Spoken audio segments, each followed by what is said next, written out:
Good evening, everybody, and welcome again to a Thursday night, the mini league.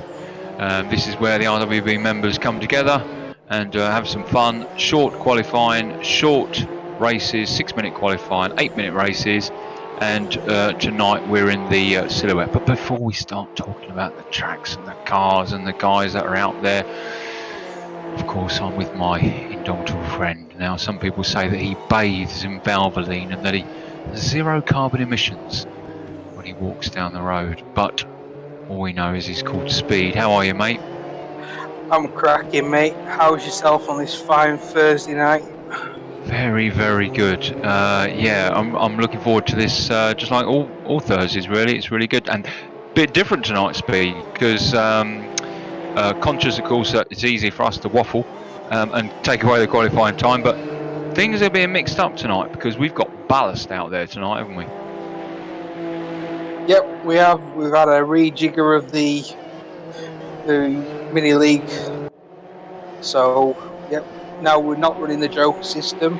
We'll still pull the Joker out for the commentary, but obviously now the Joker is a ballast system. That's awesome.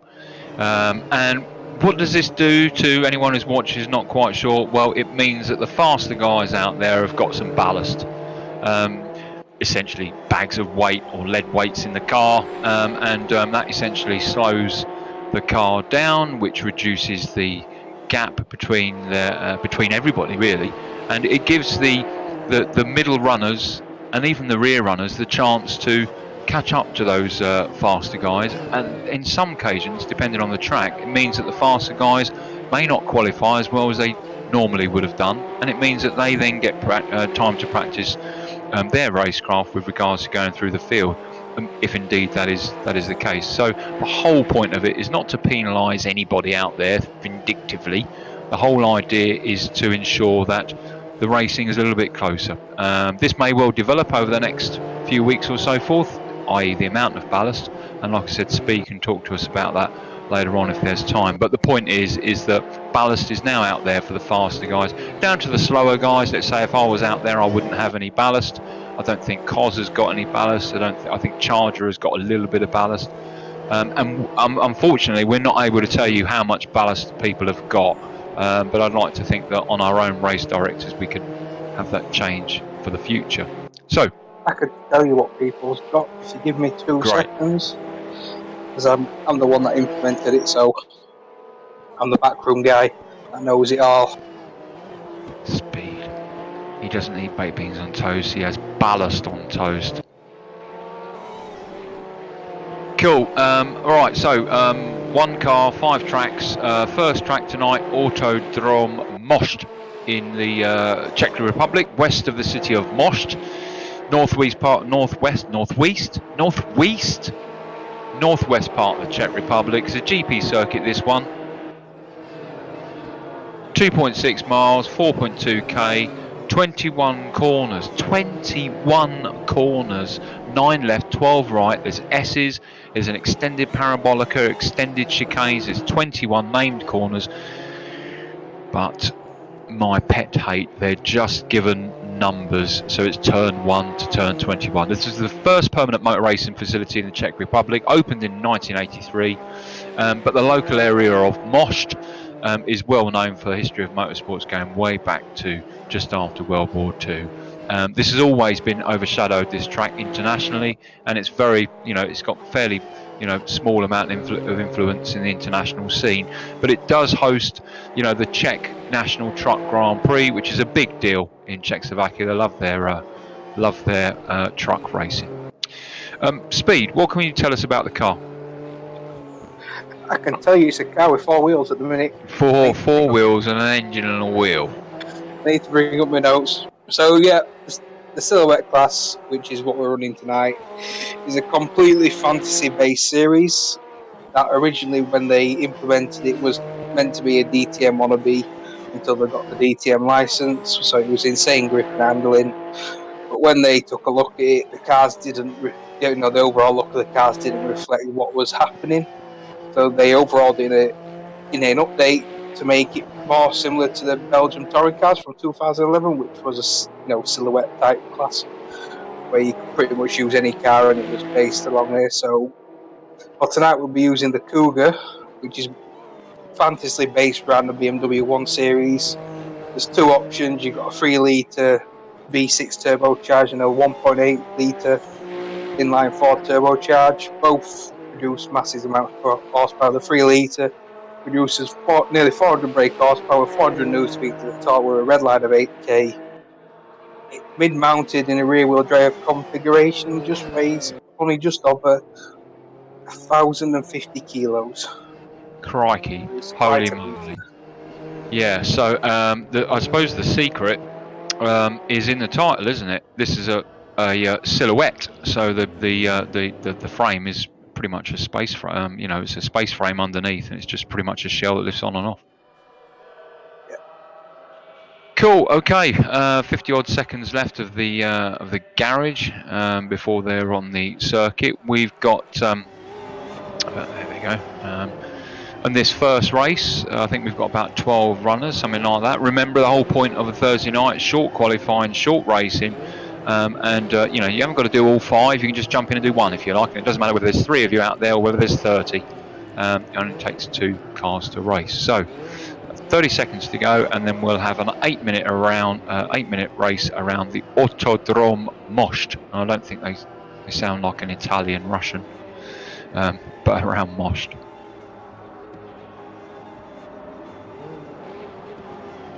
Yeah, so I've got the Goody Bob figures, the ballast. So if you pop me a name, I could have a quick. Awesome. 12 runners then. Red lights are on. As soon as the red lights go, there'll be a wait, and away they go. And in first place, we got our guest. In fact, Rick Binnersley is just moving into the front there, in front of Nigel Wood. Welcome to Nigel. He's our guest tonight. As ever, we will use this opportunity to, as I just come into the first corner, we'll use this opportunity to remind everybody who's out there today. Someone going across the gravel there. So leading there, Rick Binnersley. Good to see Rick out there. So he'll be enjoying this undoubtedly. I'm afraid I can't give you any corner names, ladies and gents, or even what expected to come up. The rest of the races, speed will take us around in a qualifying lap, but this first race is traditionally to introduce everyone out there. So as I said, Rick Binnersley in first place then. Jammer's now in second place. Jammer having a great session on the old Formula 1 league there, mixing it up with Squid Liquor, old Luca Gray there. I watched that earlier on. Again, actually, it was a fantastic battle them two having. Nigel Wood, who's our guest tonight, from Burn Motorsport. In fact, no, he's not from Burn Motorsports. Is that default speed? Yeah, that's the default name. Obviously, if you look at the car, it says Burnt Motorsport on the side of it. Of course it does, yeah, idiot. Now, Nigel. Nigel's a good example, actually. He's been following our streams, following the Thursday nights, following the F1 League, and you know what? We've essentially reached out to him by what we say on these streams, and he thought to himself, you know what? I'll try my hand with these guys. I'll go along and have a race with them. And there he is out there, third place, and thoroughly enjoying it. Good for him. Rigel, the track master. You very rarely see that man in fourth place, but there he is. Why is he in fourth? Because he's carrying ballast. How much speed? Yeah, so Rigel's carrying 90 kilos worth of ballast, which is pretty much the max. The max you can put in race room on any one person is 100 kilos, and that goes for 100 kilos on the car as well. So the top figure is 100 kilos, and he's running 90 kilos, same as Rodders. Rodders is also running 90 as well. So pretty much the top three. Top 3 are running no ballast, as they're not competed in, any of the league, the mini leagues in the past 4 weeks, which is the ballast is based off. Yeah. So. Well, 90 kilos. So currently running in fourth place, 90 kilos. 5.5 minutes left of the race. That is significant, 90 kilos.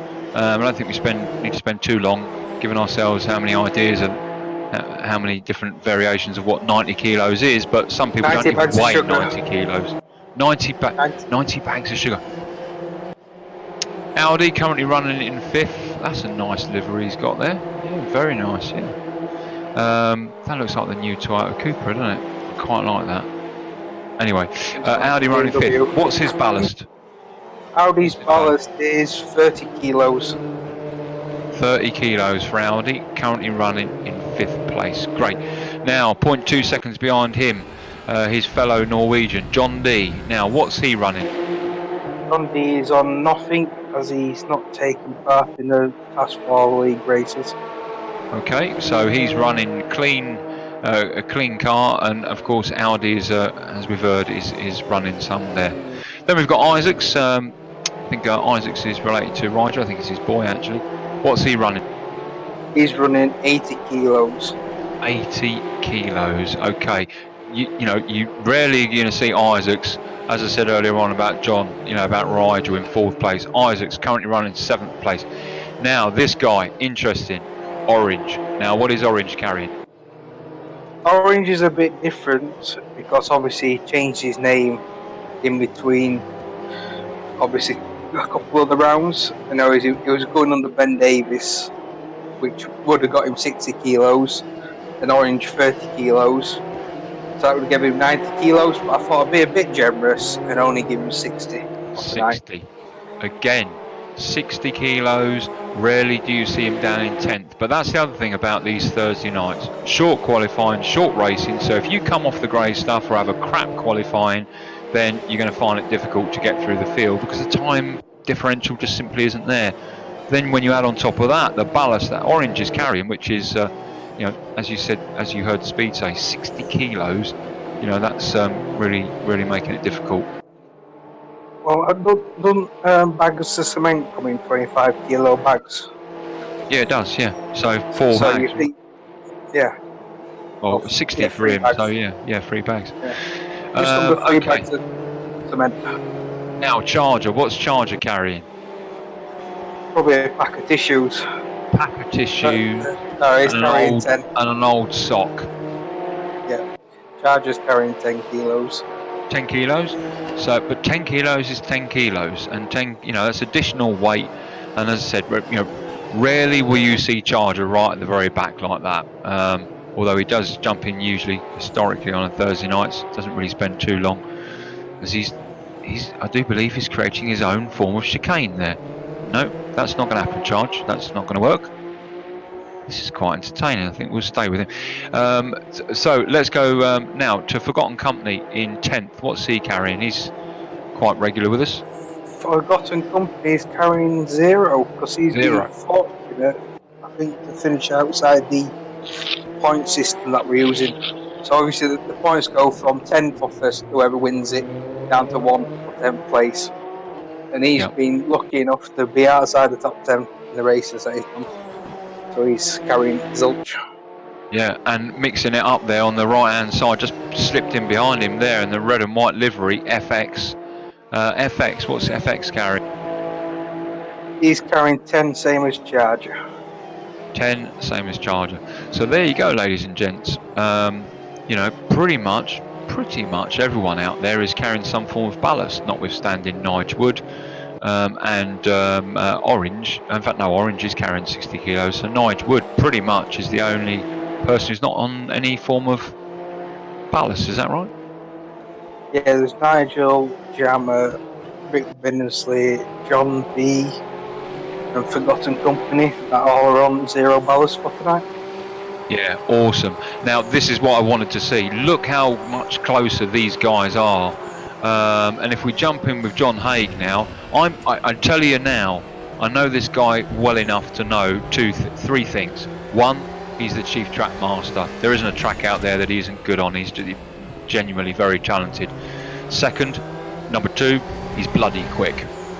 Number 3, he will be enjoying this right now as much, if not more, than when he's right up there either leading or in second place, because this gives him a really good opportunity to look at his strategy and his tactics in the short term on how to get past that guy in front there, Nige Wood, looking back from him now to Rigel. So this is the whole point of ballast. It is to close it up and mix it up. So good. Now there's nothing to say that it won't change, will it, Speed?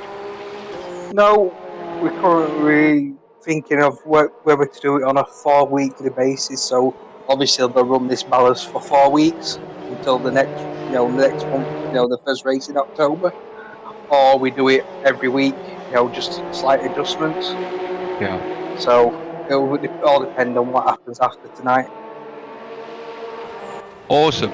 As we just see Rick there cross in first place, Jammer second, Nigel Wood our guess in third, Rigel in fourth. Crikey, that doesn't even sound right. Fifth John D, sixth Isaac, seventh Audi now just crossing, eighth Rodders. That again, I mean, I think he just jumped in. Did he? Did he just jump in? Did we miss him? Ninth Orange, 10th FX, 11th Forgotten Company now just crossing in the green and white, and finally Charger. Did we miss Rodders on that walkthrough? No, Rodders finished 8th. No, I don't remember seeing him. Interesting. Yeah. Okay. Now, what will be interesting is to speak to the more senior and the more experienced guys afterwards. Rigel, Audi, Rodders, perhaps Orange, and actually ask for their input on what they thought, whether that ballast amount was enough. But as you heard Speed say, this is the first week and I'll run it for 4 weeks. They will have some sort of idea right now as to whether that is far too much ballast or not. But there you go. So, end of the first race there. Well done to Rick Binnersley. Marvellous. Don't forget, of course, we're going to be choosing a racer of the event. We want you to help us in YouTube chat. Tell us who you think the racer of the not the racer. Yeah, we have racer of the event, don't we? On this one, of course you do. No, we have the Joker, don't we? Oh, beg your pardon. Yeah, cool, crikey. We have a Joker. That's a random person we just pounce on. Right. I don't believe I gave Rodders the airtime, which forgive me for. So, Rodders, how much is Rodders carrying speed? 90 kilos. 90 kilos. So let me get this straight. Rigel and Rodders are carrying 90 kilos each. Yep. Bloody hell. So let's keep a close eye on the times now. Field out there has now jumped up to 15, which is good. Just looking through the names. Alex James. I don't know Alex James. Do you know? No, the monkeys. No. Dave Crew has just jumped in, which is great. Yeah, I think that's it. Yeah, good. So where are we now? I'll tell you where we are. We all know where we are. We're at Hockenheimring, Germany, 50 miles south of Frankfurt. This is the national circuit, 2.29 miles, 3.63k, 13 corners, 7 right, 5 left, 1 extended parabolic and 6 name locations. Essentially, this circuit is the Hockenheim circuit, the Hockenheim ring, except it's cut short by the Spitz curve, and there's a little parabolica there. Who do you want to jump into? Who do you want to jump in with, Speed? I could tell you I want to jump in, and it's Taylor Swift. Taylor Swift. We all want to jump in Taylor Swift. I don't. I'm happily married. Thank you very much. But let's jump in. How about this is with? No, let's not do Rigel. Let's jump in with John D. You want to take us around? Maybe. So we're going down the main straight here, with it being the national layout, it is a national layout they call it. We're doing a right hand, like a double apex right hander. You stick to the left. I brake just at them cones down to second gear, clip that curb, clip this curb. Try not to run too wide because the curve's really raised on there. And now it's just the GP layout, so you literally try not to run wide out of this corner. Get right across the left, give you an open apex. This one. And then again, try and avoid going up over that curve because that Toshish curve really kills you. This one's a really tricky corner. You're down 1 gear, but you're constantly wanting to run out wide, so you want to try and not do that. This one's really banked, so you can run a high entry speed in there because you'll scrub it off on the banking, and through this little chicane round to the last 2 corners. These are tricky, 2 right-handers as you pretty much take as 1 long right-hander. You have to watch out as the car understeers coming out of it, and then obviously down this main straight, stick to the left. Really fast right-hander coming up, brake just after that curve in down a gear. Get try not to run wide as John D does here, but it's really difficult because it is a super fast car which you want to avoid the curb on. This car, just brake at this green strip on the left, down to second gear in these cars. And obviously, don't try and run too wide, probably middle of the track so you can get a nice long run out onto the back straight. And that was a lap of Hockenheimring, sorry. Yeah, awesome. Thank you, Speed. That's good. He done all right, didn't he, John D? He done fine there. So, quick reminder on the track. Most of you will know about Hockenheim, so we won't spend long on it whatsoever. This track goes back to 1930, created by Christ himself, but not Jesus Christ, Ernst Christ, who was very much part of the era when it came to track design and so forth. First race was in 1932, which was motorcycles, originally through the woods around the other side of the circuit, but now that's obviously not the case. Pretty much changed after 1938. During the Second World War, the wooden grandstands were tore down and the circuit reduced in the aerial footprint to prevent bombing by the Allies. That was the strategy. But and it was used as a German army muster area for fuel and ammunition. Well, you know, we thought that we wouldn't bomb that, so we bombed the hell out of it. Essentially, it wasn't until after World War II they rebuilt it, and you know, several different variations over the years, but essentially that's the history of the Hockenheimring. Now, let's look at some lap times, Speed. So, interestingly, Rigel carrying 90 kilos, just done a 129.016, and he is currently in first place with Rick Binnersley down in a 129.542. Rodders also carrying 90 kilos at a 129.846. Orange has just gone through with a 130.908. FX with a 131.068. And you can see the timers up there. So, you know, now that the sort of faster guys have had a chance to get in there and shake out the cobwebs for the Silhouette series, even though they're carrying the ballast, they're still up there, aren't they? Yeah, pretty much. And just for clarity, I did a couple of laps, obviously for tonight. Just did round each track, and I did a 128 dead with no ballasting. So 128 dead. Yeah. So it's a fair assessment that you know, certainly the top three would be doing 128s, late 128. Yeah, pretty much. Awesome. So, quick reminder of the format: no pit stop, no damage, no tyre change, no fuel wear, no tyre wear. 6-minute qualifying, 8-minute race, and the whole point of these races is to qualify well, because if you keep it on the grey stuff and you drive well, then you will finish, you know, in a good position. There are points awarded for the first 10 positions, Speed. What was that, mate? The points, is it awarded for the first 10? No, the points are awarded throughout the year. I think it's 20 or 25 for the win, and then right down to 17th place, which gets 1 point. The 10 points is for the overall win, and that, you know, just to make the balanced calculations fair. Excellent. And of course, we've got the Joker, which will be for each race. Is that right? No, the Joker point system's gone now. We're not using the Joker point, so it's a standard 20 for a win, 17 for second, 15 for third, 14 for fourth, and then right down to 1 for 17th place. And obviously, the Joker we pull out now is the one, the random person we drag down and grab a quick word with at the end of the stream. Great. So there you go. All right, they're on the circuit then. 15 runners.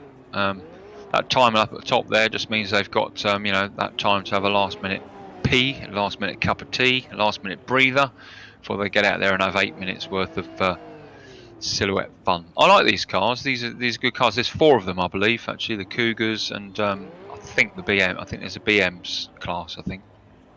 These are the Cougar, which is based around the BMW 1 Series, and I think it's Canard, which is an Audi based one around the A1 and the A3 car. Yeah, yeah.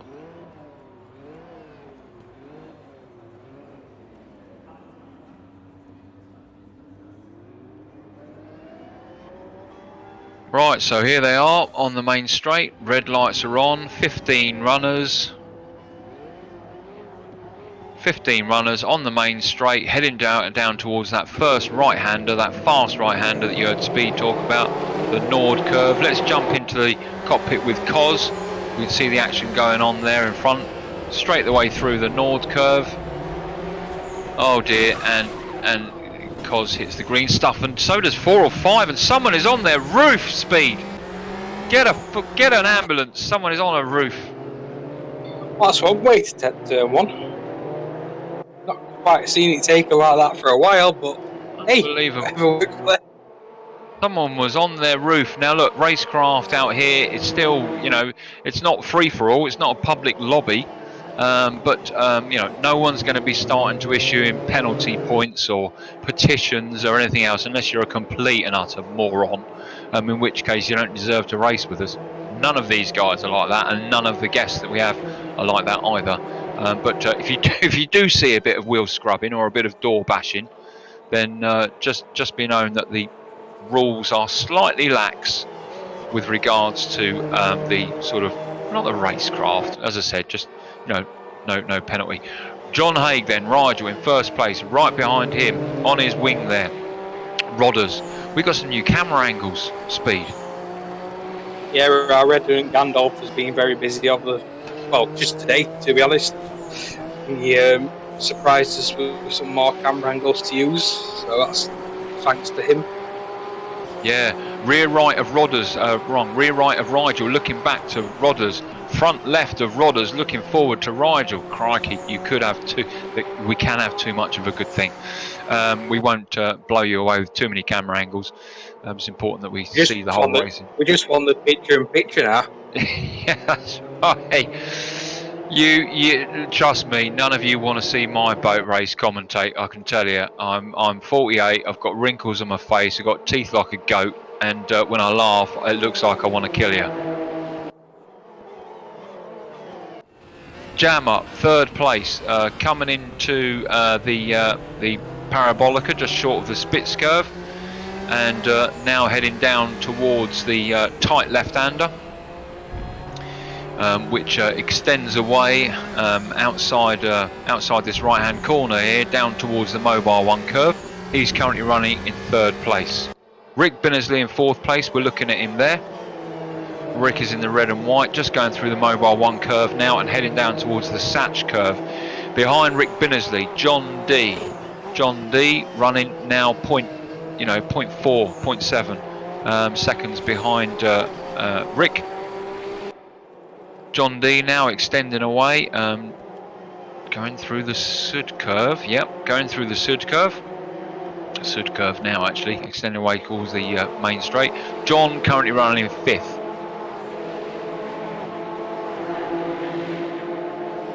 Yeah, so as the 90 kilos really suffered Rodders and Rigel in the first race, it doesn't seem to make a difference in the second race. No, and do you know what? I think it's probably down to track awareness. I don't think Rodders and Rigel are both track masters. They know tracks, but clearly they know this one a lot better. It's a bit like saying, well, you know your wife and you also know your first girlfriend. You didn't forget your first girlfriend, but you probably don't know her now.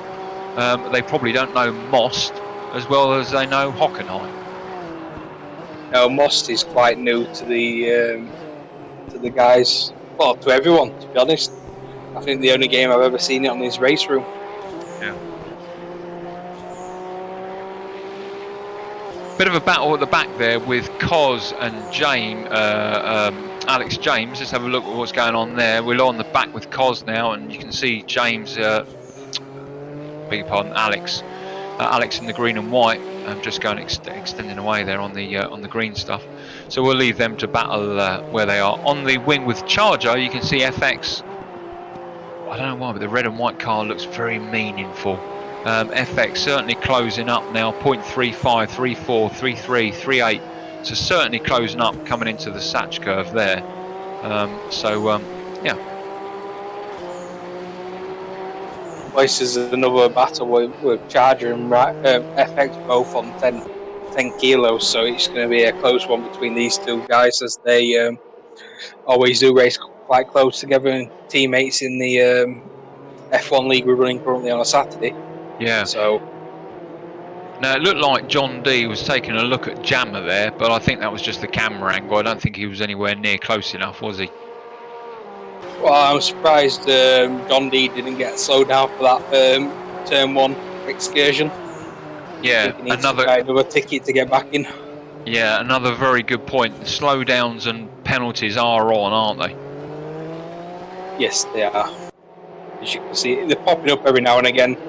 So great pass by Rick Binnersley through John D there, just coming into crikey, where are they? Come on, Tiger, sort yourself out. Just gone through the Sud curve. In fact, no, of course not. Going down towards the Mobile 1 curve. Good racing there by John D. By Rick, sorry.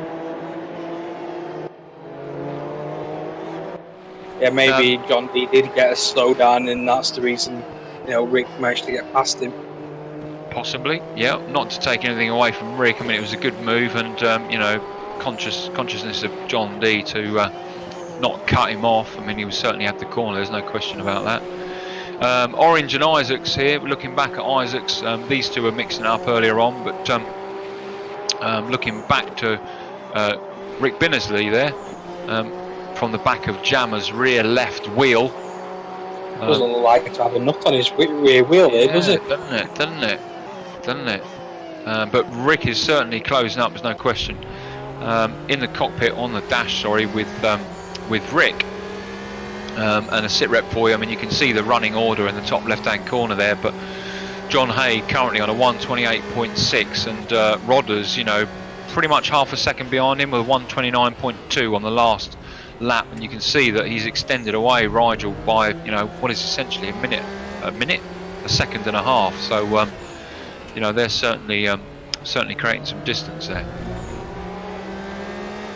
Yeah, and it's probably just showing the fact that 90 kilos in these cars is not making such a big difference versus 90 kilos in a light Formula car. So he's still having an effect on them. Obviously, they're not run away. Well, they have led from the start, but it is quite close. They're not got a 15-second lead that is like they did last week. Yeah, such a shame there. We just seen John D spin off on the Satch curve. It looked like if he'd held it together, he would have just pipped Rick round there. But Rick held it together, although he went wide into Satch curve. You see John D just coming through the Sud curve at the bottom there. But yeah, okay, good, some good action. I want to know who that was on their roof. I've never seen that around here. I think that was Alex. I'm not too sure. It looked like that paint job he was running, and he was the one that was slowly getting away after everyone had gone past. Yeah. So, some good racing here between these three. We've got Orange right behind him. Our guest tonight, which is Nige Wood, 0.15 seconds. He's just looking on the outside. Wrong place, Nige, really. Through the parabolic, someone there is, I think that's Rick actually. I think that was Rick's speed. So what a shame on the last lap there, all the way down to potentially last position.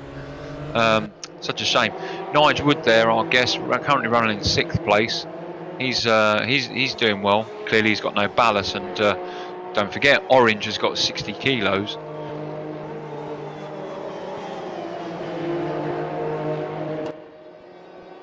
I think the race has finished and they're on their last lap. Let's check. So our leader there, yes. FX has just got a slowdown. Good. So yeah. So Rigel out in 1st place, and there you go. He crosses the line in 1st position with Rodders in 2nd. Very well done, fellas. Jammer crossing the line in 3rd. I know he'll be happy with that. 4th place John D. 5th place Orange, flashing his lights. Thank you, Ben. Audi in 8th. Charger in 9th, 10th Dave Crew, fact, no, 10th is Cos. Well done, Cos. I know Cos will be happy with that. Dave Crew in 11th, FX12, Rick Binnersley in 13th. Bad luck, Rick. Had some great racing there with John D, but just lost it on the Satch curve, and that's all it takes, isn't it? You'll be the first to attest to that, I'm sure.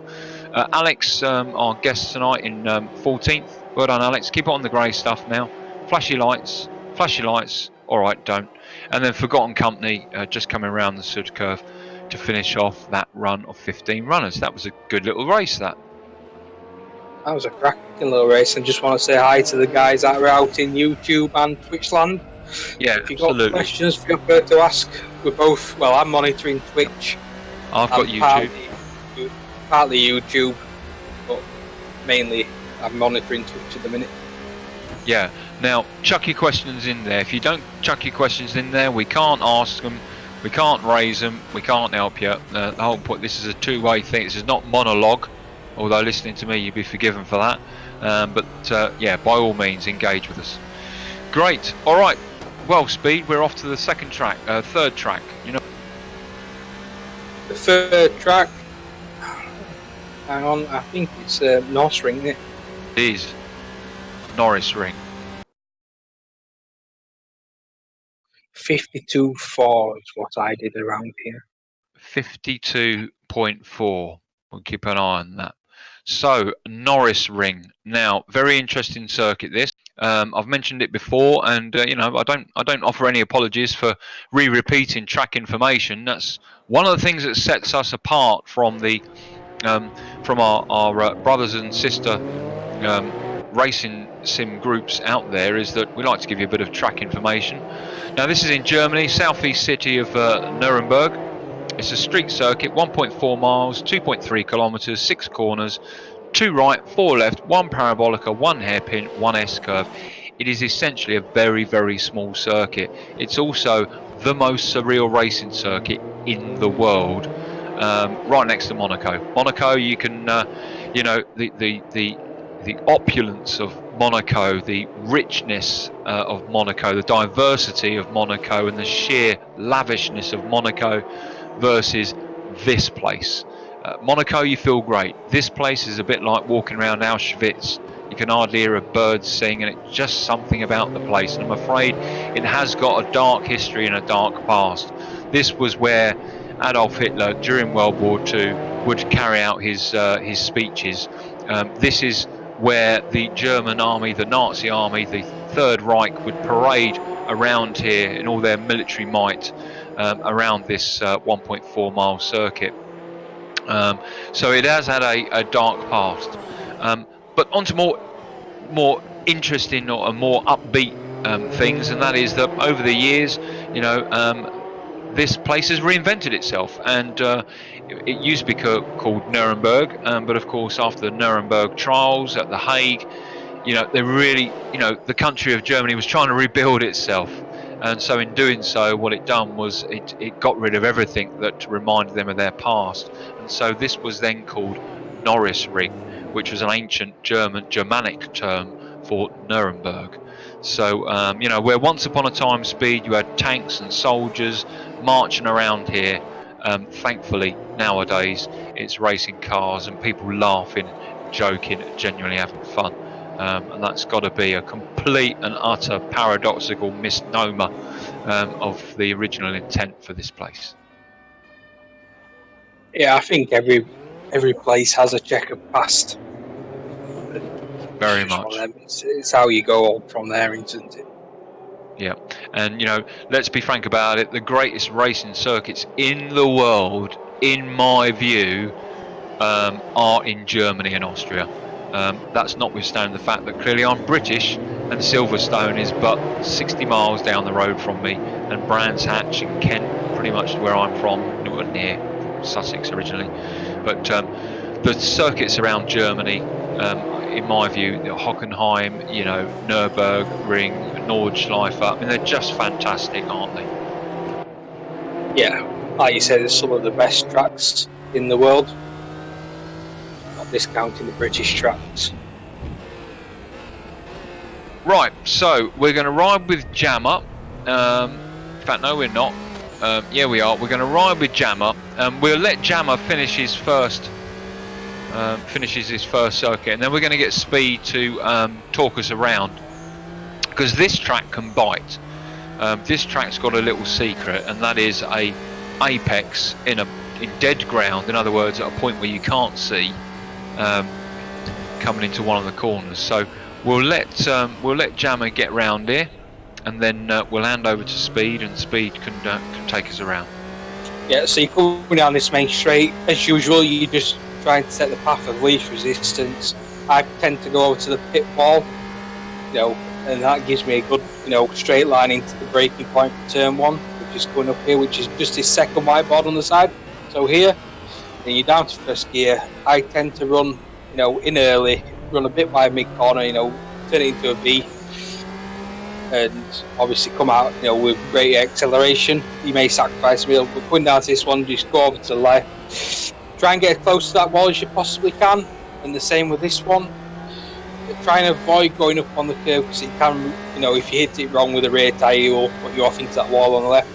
Same here, middle of the road, struggling across here, 100 board, brake just before there, down to first gear, and this is what the corner Tiger was on about, is that you're turning into that corner without actually seeing it, and then there you go, you're on the straight. It's a quick lap, but a technical lap, especially, judging the, your distance to the apexes of corners, especially when it's just, guardrail sided track, and you're not wrong, apex cones to look at.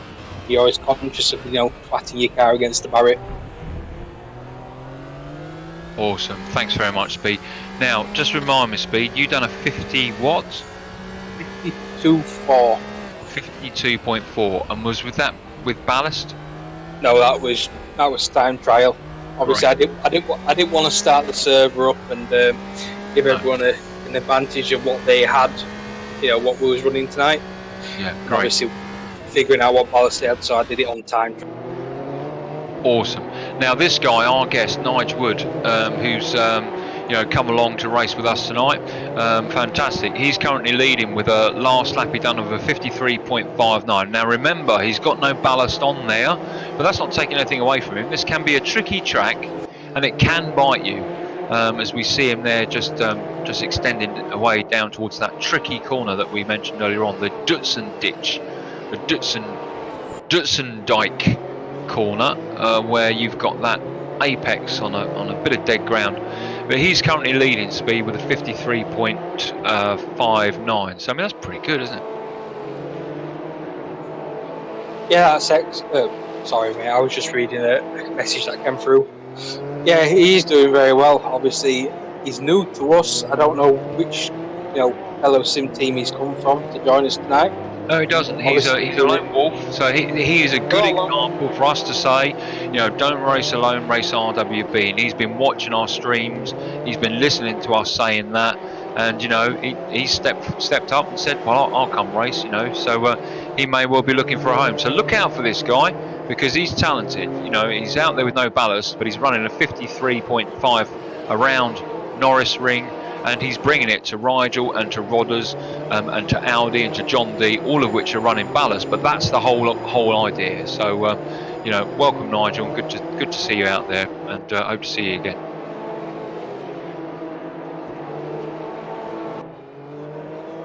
Sorry, I'm just. That's all right. You crack on, mate. It's good. I'm just playing around with settings. Don't mind me. Now, very unusuals. You see. Rodders there just pulling over. I think he's just have a quick cup of tea. Rodders is just having a quick cup of tea. Jolly good. Rigel currently running in 5th place. 44 seconds left. I think that will be Rodders saying, you know what, that'll do me. 4th place. I think I'll take my shirt off. I'm sweating a bit. Only ever races in VR, Rodders, which is amazing, because this guy Rodders done 80 minutes in the Formula 1 league plus qualifying beforehand. If I'd done that long in VR, I'd have a head like a chameleon. I'd have eyes pointing in different directions, but I think he's a bit younger than me, and so his eyes are a bit better. But fair play, and he sweats himself after death in VR racing. So he's probably just sorted himself out. Good. Right, where are we? So 3 seconds left to qualifying then.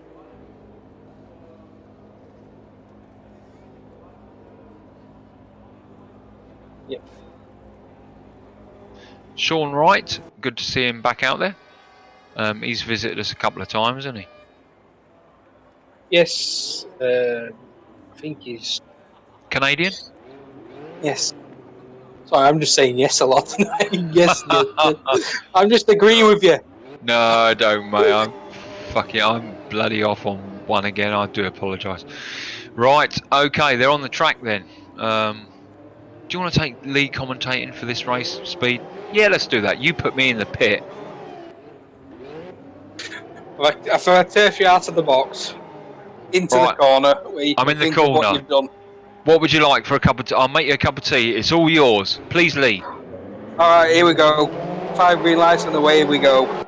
Good start from John Dean third. Managed to get a good jog on Nigel Wood down to turn one. It's going to be a tricky turn one. The 4-5 wide in the back of here. And hopefully they all squeeze through a bit of banging, a bit of rubbing, a bit of rubbing's racing. Obviously we all got through a good corner from Rodders there. Managed to make up, 2-3 positions coming around here. He's on the outside of Nigel at the minute. Is he gonna brave it? Is he gonna brave it? No, he's not. He's going to slot in behind him. Got a tap from, who was that? That was John A. Got a tap Yeah, from it was Orange. Rigel, yeah.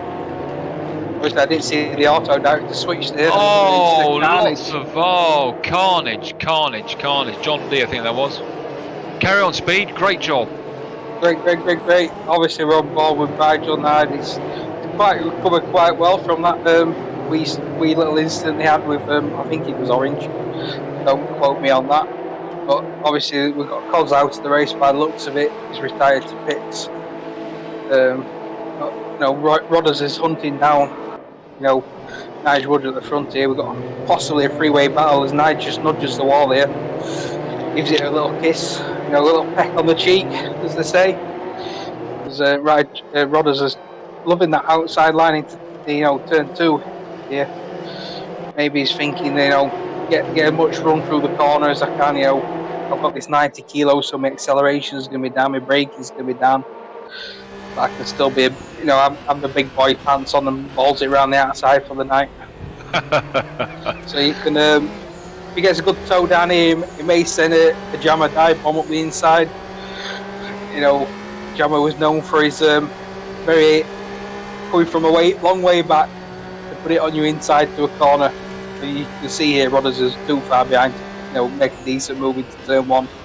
But you can see he closed right up on the brakes. And that would be the ballast, right, Speed? That's affecting his... Oh, look at that. Wonderful. I think he's just taking advantage there, isn't he? Yeah, but I think still Nigel's got the inside line unless he backs out of it. Ooh, bit of door banging there. Door banging. But I think they got away with it. I think that was a little bit ambitious from Nigel there.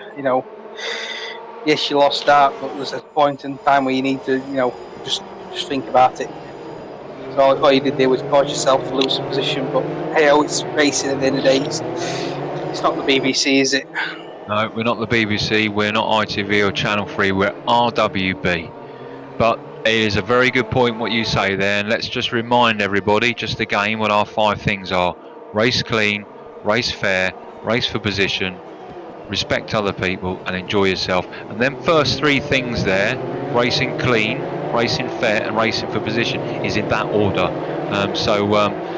We're not interested in anyone who wants to come along and just drive into the side of it. We know that Nigel didn't do that on purpose. Just reiterating it to anyone who's watching the stream. Oh, back to you, Speed. Great job. I'm not going to be out of a bloody job. Yeah, so I've just swapped onto on board with Luke Gray. You can see you've got Audi front, Jammer, Charger, and then you've also got that 4-way battle for the lead at the minute. So it's proving to be a very close racetrack, this one. Obviously, there's not many corners, so obviously the less corners, the less chance there is to mess it up. I was going to say the F-bomb there, but I'm being Mr. Polite now. You're very good, Speed. Very well. Crack on.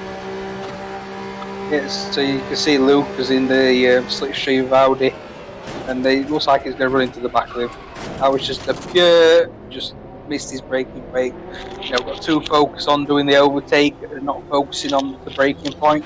Obviously carrying that extra 5-6 kilometers an hour, and just misjudged his braking point to Audi. Because we've got Jammer and the Tuggertron. Charger. Yeah, Tuggertron. The Tuggertron. Old Tuggertron here is on the inside of Jammer at the minute.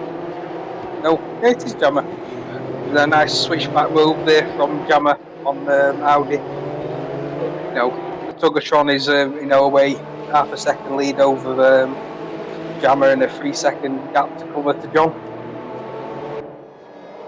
That was a really good move by Charger there. Charger's a very experienced racer. He's the first to admit, I certainly ain't the fastest out there. I certainly ain't the slowest out there. But what he has got is years and years and years, and I'm talking years of experience. This guy is 68, has got how many kids are all grown up now? It's seven, 8 kids. He's got another one on the way. He's got 19 grandkids, Speed. 19 grandkids. 19 grandkids, 8 kids, kid on the way, 68 years old, and this guy is out there, unbelievably, currently running in 5th place. And I know he's got a bad back, so I know he can't sit still for any great length of time. He's got one of those Vasaro rig things that vibrates and stuff, which apparently is good for his spine. He's got the spine collapse. I mean, how this guy managed to ejaculate is beyond me. I mean, he must have had a spasm so much it must have broken his spine. Well, he has been known to tug one out, in the pit stop between, in the races. Good grief. That's only what, maximum of, could be up to anything to 26 seconds standstill. Good grief. This man can knock one out in that time, so it's impressive. Good grief. We've gone from Good grief. We've gone from a family show to 18. If you're not 18, you shouldn't be watching this. End of story. And if you don't like it, complain. Please send your. I have I don't have any sympathy for you. Sympathy is in between shit and syphilis in the dictionary. So write to someone who cares. Anyway, look. Back to you, Speed. Great job. Well, as we prompted managed to, lower the tone in this one race alone, we'll carry on. Yeah, so Rodders has done an excellent thing. He's got, possibly 2 laps left, depending on, 1 minute 10 left on the clock. How far they're in. He's possibly got 2 laps left. No, they'll be starting the last lap, coming up here. So he's done a good race, Obviously Nigel's, recovered to 3rd place with, the resident track alien up there, Rigel, with Audi, Binnersley and all that crew following behind, and a good spot for FX in 13th. I think he got caught up in that first corner, just got pushed wide a little. Oh, Rigel taking a look at Nigel Wood there. Was that taking a look at Nigel's Wood there? Taking a look at Nigel's Wood. Rigel was taking a look at Nigel's Wood. I don't think Rigel will thank me for saying that, but he was taking a look at the wood of Nigel. There's no question about it. He was on it like a pigeon outside Greg's, on it like a tramp on chips.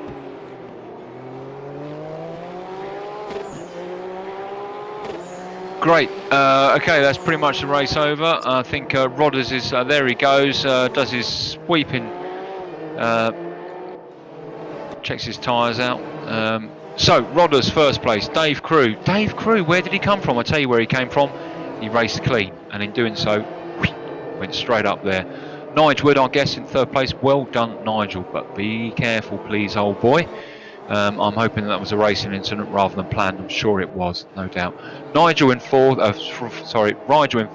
Audi in 5th, Charger in 6th. Fantastic Charger, well done. Please take it easy out there, Charger. I know that it can be a bit too energetic for you. Luca Gray, Squidlips, in 7th place. 3rd place. Jammer in 8th. Rick Binnersley in 9th, Audi Orange Owl RWB Blue, not sure what colour he is this time next week, in 10th, well done mate. John D in 11th, Isaacs in 12th, FX UK in 13th, Alex James in 14th, Forgotten Company in 15th, and Sean Wright, our guest from Canada, down in 16th. Great little race there. I've just caught myself back after that squid liquor. Squid. Yeah, sorry. Yeah. Okay. Anyway, so there you go. There's a completion of race 3. Goes quick, doesn't it? And the thing is, when you're doing these events, by the time you've just got used to the circuit, it's time to move on. And that's the great thing about these Thursday nights. It brings a great deal of variation. You get a chance to drive around tracks that perhaps you didn't do or wouldn't normally do, or track variations. And this is a track variation that, that most of you out there will be aware of. We're at Nürburgring, heart of Germany, in the Rhineland Palatine, in heart of Germany. I can never say that word. Palatinate, Rhineland Palatinate. Short circuit, this one speed, which is pretty much a cut-off, isn't it? Down at the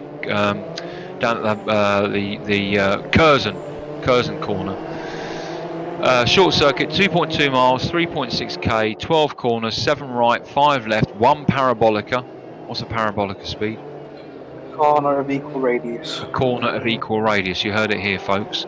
1 hairpin, 1 extended chicane, which is a chicane that's, funnily enough, been extended, stretched out, and 8 named corners. We're in practice at the minute, but we're going to jump in with somebody, and then Speed will take us around and he'll give us his perception of things, and then afterwards I'll talk to you a bit more about this particular circuit.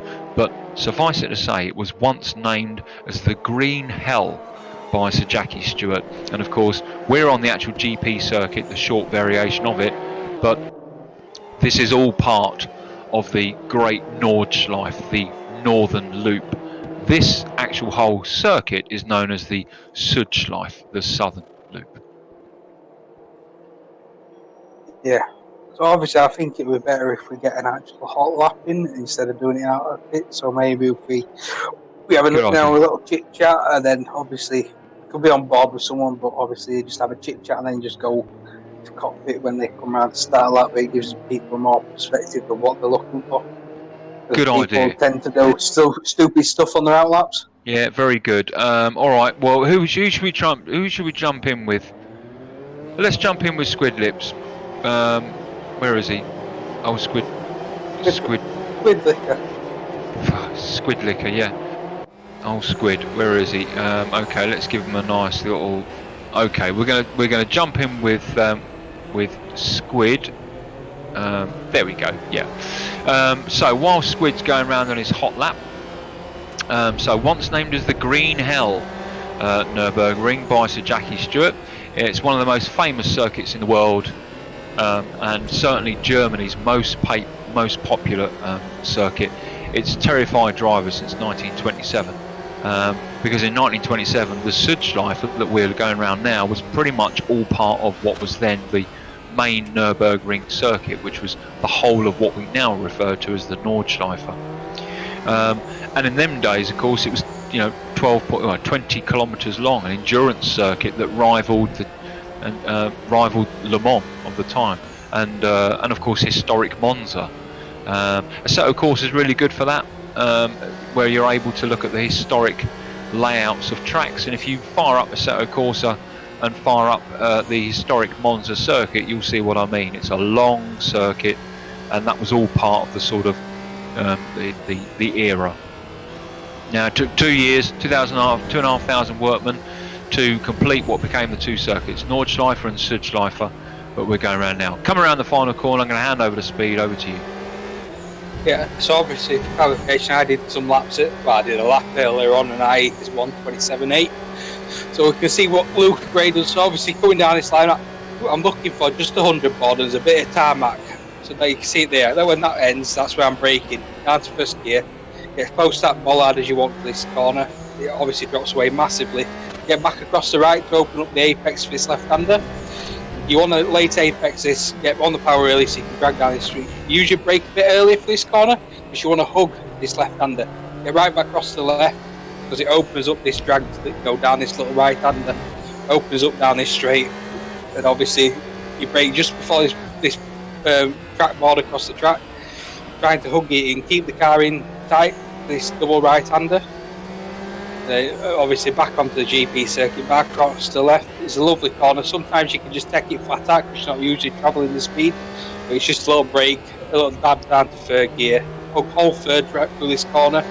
It's all important about the drive onto this straight because it's quite a long straight. Even though it's got a kink in it, it's still quite a long straight with an uphill section. And now you're focusing onto your braking point. If we're doing a GP layout, we'll be braking around the 100 board. But since we're doing this layout, we're braking at the 50. Down to 4th or 3rd, depending on your bravery. Yeah, it's a quick flick in, quick flick out. And into this last corner, I use your apex just at that, the marker board for the pit lane, the pit entries, and then you just accelerate out. Nice drag down the line. And that's a good lap from Squid. 128 dead. Well done, Squid. 128 dead, and Squid is now in the lead as he just decides to just go straight off. Commentators goes, great, well done. Looking forward to seeing how you do. Let's go back to Auto Director. So, I mean, that was a good lap by Squid, wasn't it? 128. I mean, Yeah. Who have we got in second there? FX, 128. You got Audi in 128.8. Rodders with a 128.8. You just would not, forgive me, FX, for saying this, but you just would not see this without ballast. You would not see FX qualifying in front of Rodders. Now, look, it's early days because Rodders is the sort of guy who'll go out and do he'll do a warm lap, he'll do a semi-fast lap, and then he'll do a balls out lap. But the fact of the matter is, that ballast clearly is having the effect of allowing some of the middle runners to really lead. Sorry to go, you can just see that if you look at Rigel's split times. I mean, he's down 7 tenths in the first sector. Yeah. That'll be Squid's time, and obviously he's carried that 7 tenths through into the second sector. So obviously he's probably looking on for a 128.9, Yeah. upwards. He managed to gain, a couple of attempts in the last sector, so it's an impressive lap time from him. But you can, like you said, you can just see that's put seventh place, Rigel. Obviously, he's normally looking at leading, doing the whitewash in these races nowadays. 5 wins, 5 poles type. But I'm pleased for him, to be honest with you. I'm pleased for both of them because I know that, let's say if qualifying is pretty much, well, you've got less than a minute left, but so Rigel will start in 8th, and or may start in 8th. Rodder's 5th. We're going to be watching them very closely, and Audi in 4th. Rigel in 8th. Who else down there? Who else is down there that would not normally? Thomas Pinto has just jumped in. I don't think he's got any. I don't think he's got any ballast at all, will he? Pinto. I'm not too sure. Yes, 30 kilos. Oh, so he's got 30 kilos. So it'll be interesting to see where he comes. But I'm interested to see in this particular race around a circuit that these guys know very well. With the ballast that they've got, I'm willing to bet they will thoroughly enjoy, trying to work their way through the field, because it won't be about out and out legs on the car. It will be about their racecraft, their lines, their braking points, and their skill around the circuit. Of which I have none. So that on board is why I'm in here. Squid on to do an impressive lap time because he's got pole for the race. Awesome. So maybe I'm good luck and you're the bad luck. Well, no, maybe me calling him all those names, which I didn't, don't get all snowflake on me, Squid. But maybe me not being able to get his name right was an omen. Let's see how Squid does. It'd be great to see him win. I mean, he's a talented sim racer, no question with that at all. But he did do a very, very good qualifying lap, and so the advantage is all his. All right, let's put the camera onto Rodders because we'll still be able to see the first lot coming down the main straight as away they go. Notice I'm taking over from Speed because he was far too good in the last race, and I don't really want to lose my position as the chief of commentary. As we see Rodders now coming down and someone's spinning around 720, and they lost their windscreen. They've lost their windscreen. Rodders now. A little tap there to Thomas Pinto. Probably. It's mayhem out there. Goodness gracious, there's windscreens everywhere. Auto glass, call them in, call them in. Crikey. So Rodders up to 7th place. Rigel in 6th place now. You know, so let's just see what's going on here, Speed. I think everyone's took the brave bell for this race. Yeah, haven't they? Well, I've got some caramel M&Ms here. I tell you what, bloody gorgeous. One. Hey, do you want it? Yeah, open up. Cheers. Yeah, chucking it. Awesome. Any RWB members who are not racing, number 1, why aren't you? Number 2, if you want someone to come, by all means, message us in Discord. You're welcome to come in and have a chat with us, provided it doesn't take anything away from these guys racing. Luca Gray, let's give him some screen time. Old Squidlipper, Squidlips, Squids. Luca is out there with a commanding lead, 1.4 seconds away from FX, who right now, I'm telling you now, will be jumping up and down with joy at the fact that he's 2nd place. Hurrah for ballast is his new life quote. Yeah, obviously when we gave the first iterations, obviously the honcho saw him, and FX was one of the honchos, and he was very disheartened that he had should we say, a substantial penalty compared to Charger, because they're quite competitive, but obviously it was a miscalculation on my part. I did one thing wrong, and obviously it put a load of figures out, but not all the figures. It was quite weird. FX then coming into the Parabolica, the Kurzenbinduk.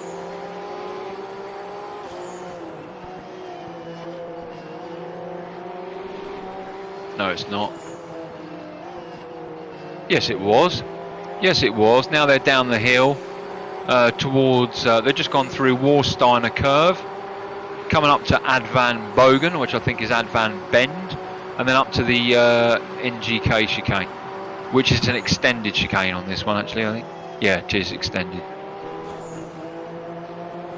So FX, there he is, 2nd place, and he's got. Don't know what's happening to Jammer. Whether Jammer seems to be getting out of shape on that the Coca-Cola curve. I think he just took that curve a bit too aggressively, and obviously pushed him out, coming out of it. And it is quite an aggressive curve on the exit of the chicane.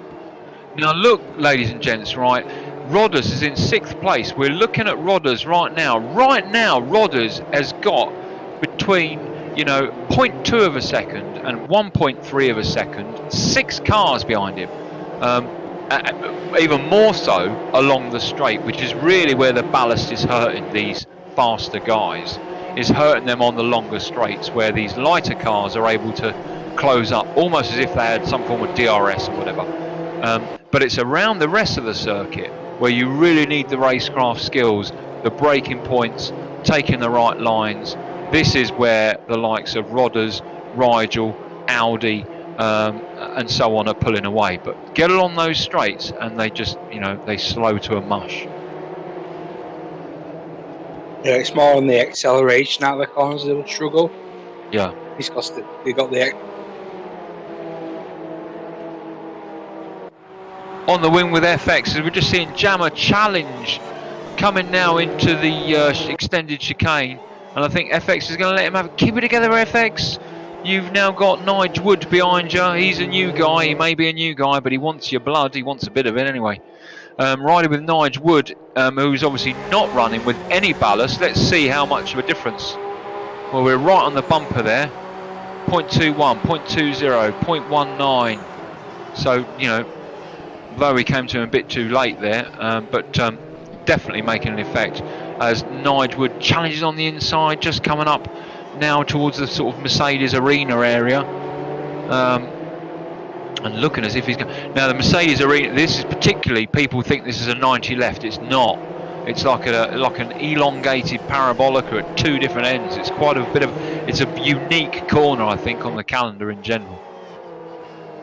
Yeah, for some reason, it's weirdly one of my favourite sections of the track is Sector 1 at Nürburgring GP circuit. I don't know why, but it's just one of them where it just seems to flow, but doesn't flow. You know what I mean? Yeah. On the rear right with Rodders looking back at Charger, and definitely being challenged by Charger, no question about that.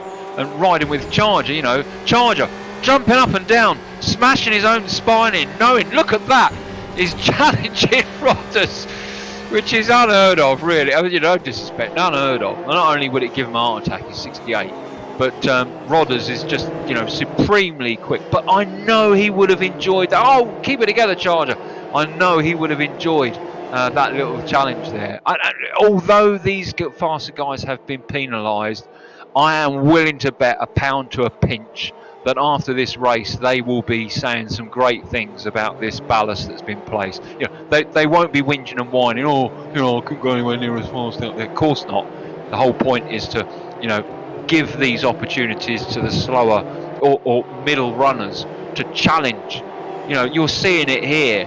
Rarely will you see Charger challenge Rodders. Rarely will you see Rodders in 6th place and not climb. But he's just, right now, he must feel like he's wading through glue and that there's just no oomph in the car whatsoever, because that's the effect this ballast is having. You can see how it's affecting him on some tracks, but not as much on others. So it just must be the natures of, the beats around this track, is that the ballast is really affected, because obviously Ryder's right down, Rodders is right down, Orange is, down the pack, Patrick Isaac's out, so they were the main key people with, lots of ballast on. Oh, and he's going to challenge him, Charger's got the inside. Now the bravery of the two.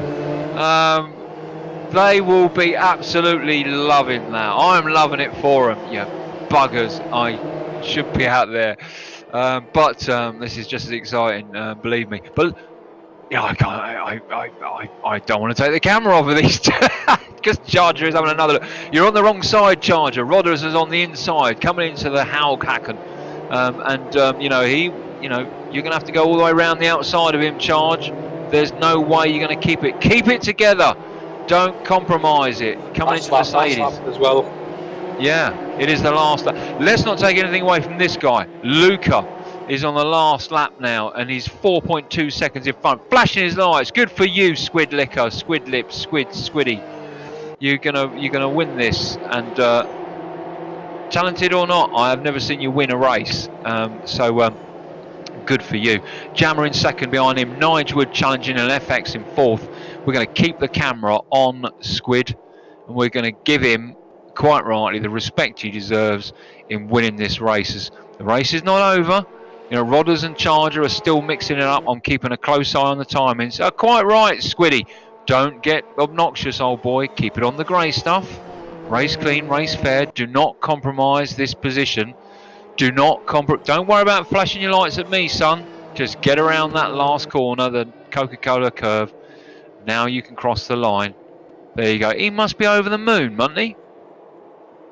Yeah, be jumping up and down in his chair, excited for that one. Probably his first win in RWB. These two, Rodders and Charger, 0.03 seconds. Rodders and Charger. Rodders and Charger. Wow. I wanted to flip the camera to get a closer view, but I came back out on purpose. I'm willing to bet that they will be talking about that afterwards. Good for you, boys. I know you would have thoroughly enjoyed that. I need a fambulance, so I know for fact you would have enjoyed that. Bloody well done. Great stuff. Crikey, speed. Look, two things tonight. One, you're a better commentator than I am, and two, bloody hell's fire. You're absolutely right with ballast. It is either is either a traitor or it's an aid, and depending on what circuit you're on. And particularly these faster circuits are ironically the slower ones for the faster people, right? Yeah, obviously, saw Rigel and Rodders struggling in the first race, get used to the ballast, but second and third race, they pretty much dominated. Obviously, they come to the fourth race where it's probably a different different way the car drives around here, and obviously they're struggled down in the mid part of the top 10. But overall, it was still a good race for them. And obviously, it's nice to see new people up front. Brilliant. Well done, Liquor Squid. First position. Fantastic performance there. Not taking anything away from you whatsoever. Squid. What is it? Squid what? Flipper. I keep saying Squid Liquor. Squid Flipper. Not taking anything away from him. That was a fantastic performance. Right. You got cut off there, so I don't know if you pulled your headset out. Oh, sorry. Mrs. has slapped you around the head. No. I'm back. Just saying, great performance from Squid Flipper. Brilliant. And I absolutely agree. Really nice to see other people up in the front there. Of course, the faster guys may disagree with me, but I'm willing to bet they won't. And that they would have enjoyed that. And, you can jump in for one race, you can jump in for 5, but the fact of the matter is that there are points available. These guys, 90% of them very serious racers, but lower that sort of serious tone for the Thursday nights. Crikey, I'm going to hand over Chief of Commentary for you for this last one. We'll do the same again though, Speed. I think actually on the out lap I'll talk about the track. Yeah, and then on the fast lap, would you take us around, old boy? I suppose I can. Just seeing it's you. Just because it's you. No one else. Thanks. Well, for this final one, we're going to ride with... I don't think we've ridden with Nige Wood yet, have we? I don't know. On the out lap? On the... these are... in fact, let me just having a look now. Having a look. Oh, Taz has jumped in. If Taz is in for qualifying, we'll jump in with Taz, and yeah, he can be our qualifying lap. Silverstone then, Central England, County of Northamptonshire, about 60 miles away from me. Silverstone is regarded as the jewel in the British racing crown. 1.6 miles, 2.6 kilometres. This is the short circuit. 7 corners, 4 right, 3 left, 1 offset parabolica, which is down at Luffield. 1 partial S's section, which is the beginning of the maggots. Oh, here we go.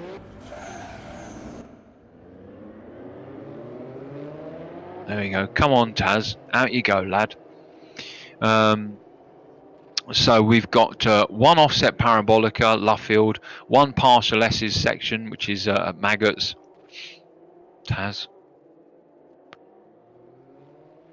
Excuse me, I just sneezed. Come on, Taz.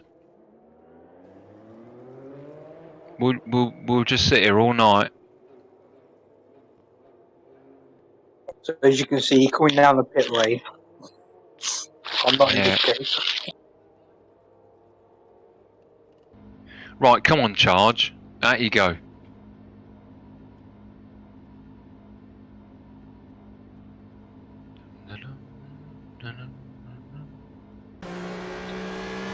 Thomas Pinto, good choice.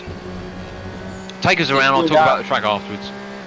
So you're coming down into this into the first corner, obviously brake just before the 50 board. It's really tricky because it's really fast but really flat canvas, so you just tend to wash out a little. So you have to be really precise on your turning point, an acceleration point. Into Beckett's section, obviously we're using the short course, so it's really key to get tight. It's that curve on the right hand side, and obviously just power out onto the Wellington Straight under the Silverstone Bridge. Now you think I brake at this marker board here and literally just diagonally, cut across the apex, run a bit wide mid corner and then back in. Obviously I don't come out for this right hander, I normally just hug the curb all the way around, back onto the power. And it's with me being a short lap. That's a lap of Silverstone National. Thanks, mate. Awesome. Now, okay, some more about the track. So, this is the short track. As we said, 1 partial S's section, which is at Maggots, 3 fast straights. You've got the pit straight to Copse. You've got Copse to Maggots, which we're seeing Thomas go around now, and then you've got the Wellington Straight, which is under the bridge there. 6 name corners, and we'll call them out as we go around. Now, World War II is pretty much the era of the 20th century, where throughout the whole of the United Kingdom, if there was a piece of green stuff called grass, then we built a runway on it, simple as that. And so after World War II, lots of runways out there, lots of RAF locations became racing tracks. Silverstone is amongst those, of which there are many hundreds of short racing circuits around the UK. And the Wellington Straight is called the Wellington Straight because guess what? That was the home of the Wellington bomber. And the Hangar Straight is called the Hangar Straight because that's where the hangars were and are for the old Wellington bombers. It saw its first informal race around here in 1947 and formally in 1948 when across the UK many former RAF locations, like I said, pretty much then you need to bring some generate some income for the local community as part of the rebuild from World War II. Motorsport was the way in which that happened. Motorsport helped rebuild the cost of war to the United Kingdom. Since then, Silverstone has hosted almost every major category of racing, both national and international, short of specialist series such as NASCAR and Indy and kart and things like that. And it's one of the few circuits around the world that is not owned by an executive committee with commercial sponsorship and commercial financial input. This circuit is raced and owned by racing drivers. The British Racing Driving Club, BRDC, since 1952, when it was bought by racing drivers, owned by drivers for racing drivers, and the current president is David Coulthard. Awesome. That's like cost £10 for a bag of fish and chips. Aye. Now, the other good thing is that if you ever do a track day, ladies and gents, if you ever take your car to Silverstone for a track day, of which there are always plenty, particularly with owners' clubs, then this is the circuit you're going to do. This circuit, the short circuit. Back in 1993, took my XR3, not injection, this had the Weber twin choke, took my XR3 around here, and bags of fun, and I might add didn't crash it, bags of fun, really good. Now we're looking at Jammer now. Now Jammer has just gone through Luffield, okay, which is the offset parabolica, now going through Woodcote and along the back straight, main straight actually, into this right-hander which is called Copse. Oh, there it goes. But we'll get a chance to call them out later. But it's very simple. It's essentially a triangle, isn't it? Yeah. Essentially just a triangle. I wonder if we can pop up those triangles. No, doesn't look like it. I think the track map only actually works for like the GP circuits. I think that's something we might look at later.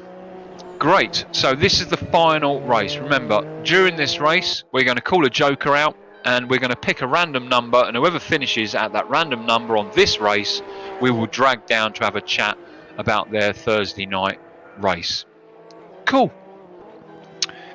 Wow, this has been a really interesting Thursday night. That's an unfair comment to say unlike other Thursday nights. Every Thursday night is interesting, but this has been particularly interesting because of the ballast, I think.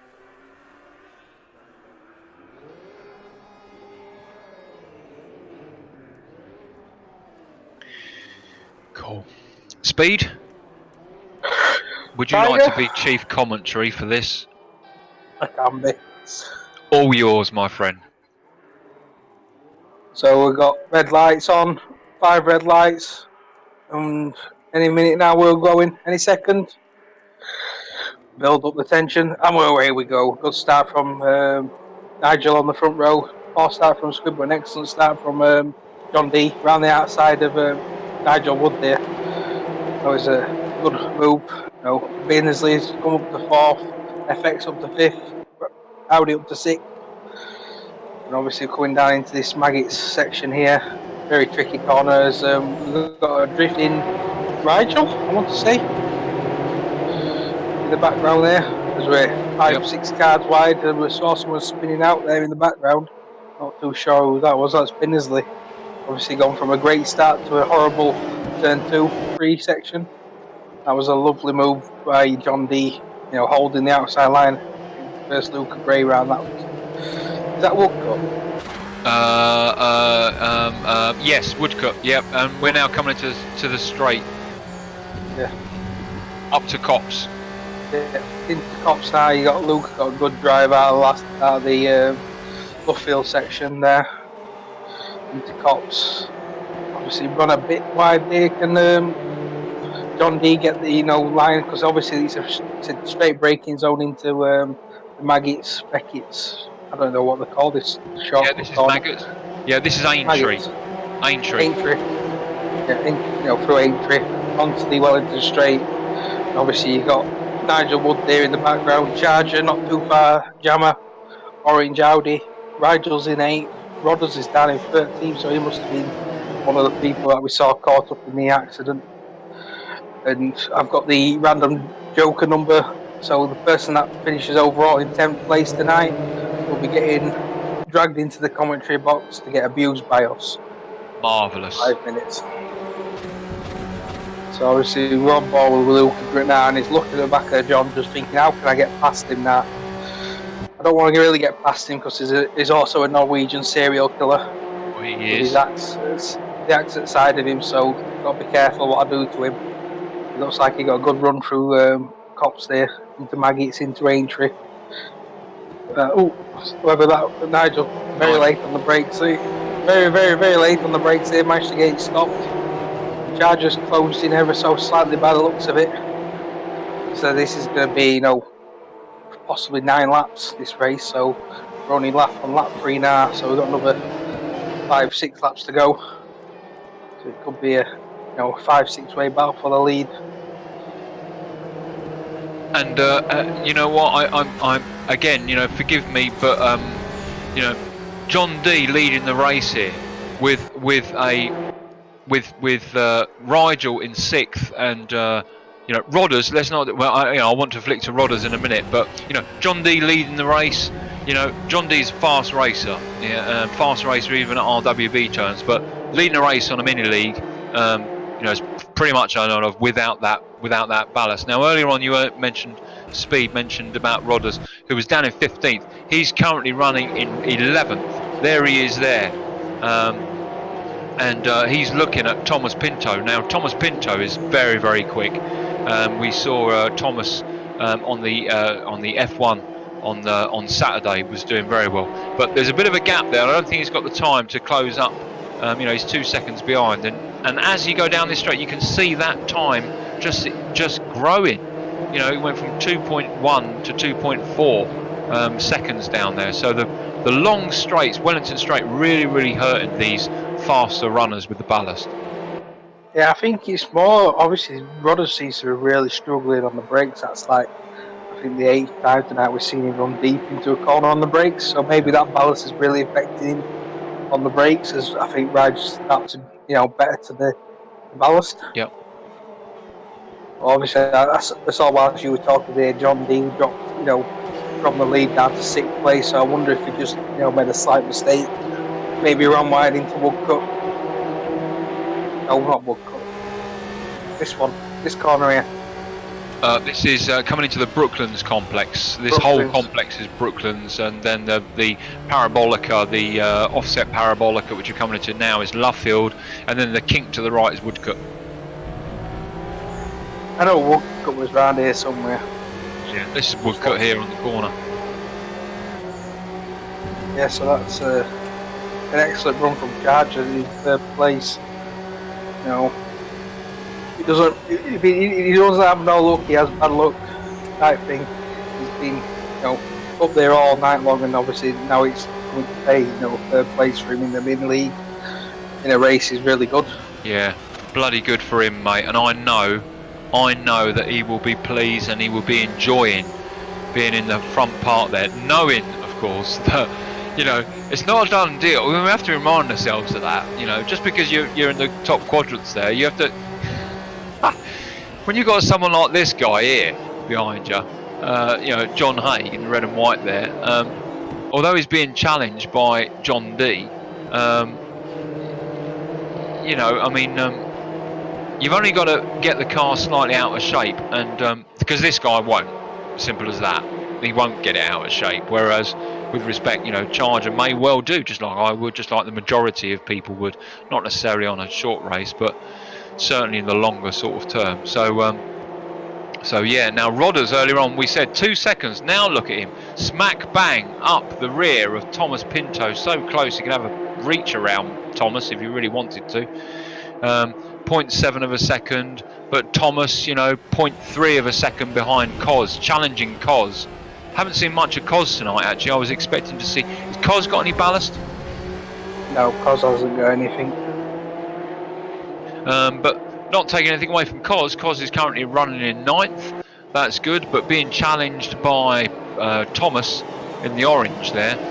Thomas, very, very good. Look, as he goes, tries to go around the outside into Luffield, or coming into Luffield. Has he got it?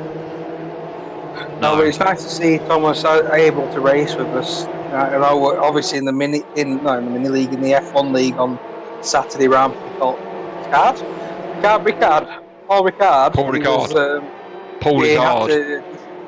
He had to disconnect due to connection issues, so it's good to see that he's sorted that out. Because obviously he's racing very close at the minute, and then obviously on Saturday it was got to a point where he was either going to be disqualified or he was going to cause a massive accident. And lucky enough, he decided to take himself out. Yeah, it's a very good point. Looking at the back of Luca Gray, old squid, looking back at Nigel Wood, our guest tonight, not running any ballast and being challenged. Now, it's a very good point you mentioned about Thomas. Yes, we want you to come race with us on Thursday night, guys. Ladies and gents that are out there, the doors are open. Come and have some fun with us. Don't race alone. Race RWB. End of. So by all means, come along, but don't for a minute think that having a wireless connection is good enough for this sort of racing. It's not. It simply isn't, and it's incumbent upon you to make sure you come along and you have a stable connection, and your ping is acceptable. Otherwise, no matter how good you are, as Speed says, you're just going to end up getting kicked. So it's great to see that Thomas has sorted that out, and I know Rodders, for one, will be pleased with that. Right behind him, as he was behind and in front of him on Saturday. Yeah, so Rodders would be the key person, obviously, to verify that it is fixed. Because I think he gave him a heart attack moment in the race on Saturday. Yeah. He disappeared, for a couple of seconds and just reappeared right in front of him. Just seeing Jammer get out of shape coming out of Luffield there, which has given Charger, who had a beautiful entry and exit into Luffield, and that's given Charger now a second ahead of Jammer. Who's got more ballast, Jammer or Charger? Charger. Jammer's got nothing. Charger's got 10, and that's the end of the race. How quickly is that? Wow. Well, you know what? Squid, liquor of squids, squid liquor, squid lips, squiddy squid squid. Bloody well done. That's another win for Luca Gray. Absolutely fantastic. Over the moon for you. Did you give us any flash of lights? So Luca Gray wins the final race. Well done, Luca. Over the moon for you.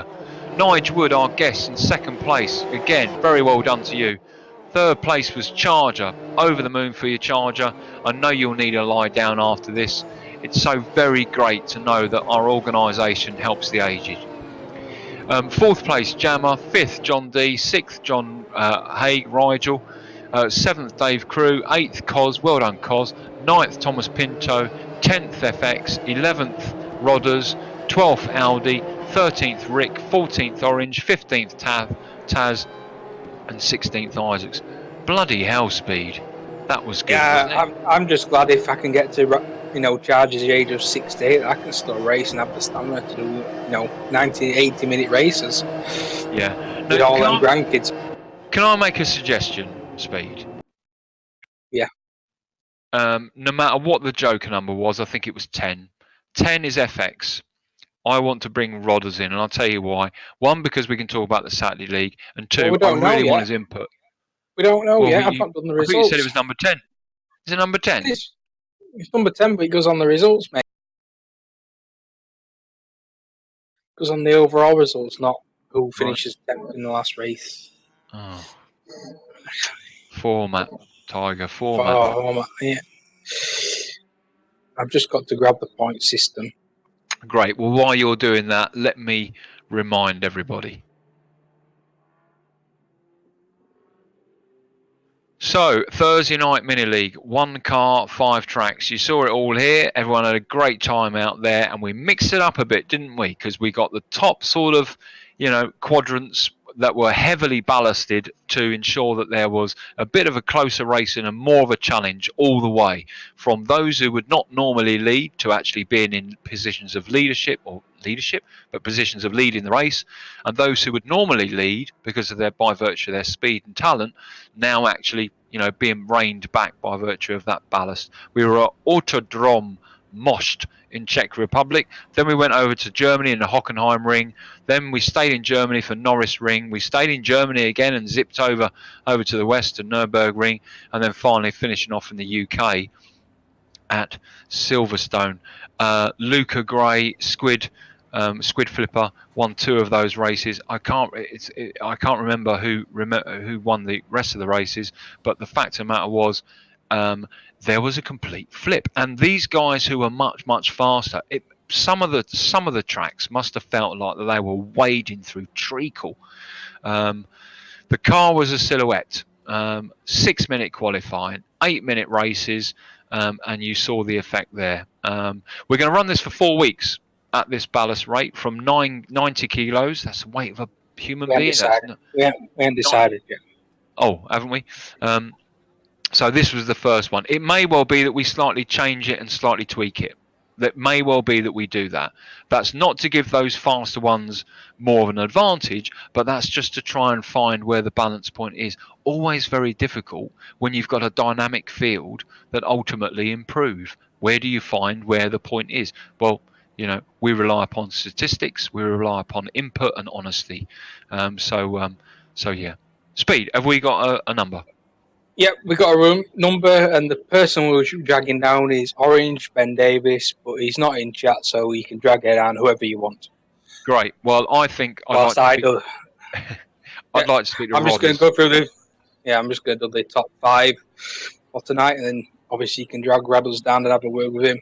But obviously in 5th with 58 points tonight was John D. 4th was Rodders with 66. 3rd was Rigel with 77. 2nd was Jammer with 74, and the winner tonight is Nigel with 77. Bloody marvellous.